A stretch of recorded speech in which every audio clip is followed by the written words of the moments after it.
కరిగించు నెయ్యాభిషేకాల దీక్ష కామము క్రోధము లోభాలు కరిగించు నెయ్యాభిషేకాల దీక్ష శాంత స్వభావాలు సౌఖ్యాలు కలిగించు మండలపు పూజల దీక్ష ఓ ధర్మశాస్త్ర ఓ అభయహస్త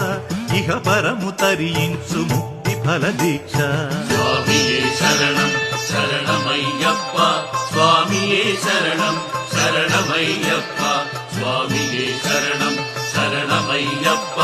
స్వామియే శరణం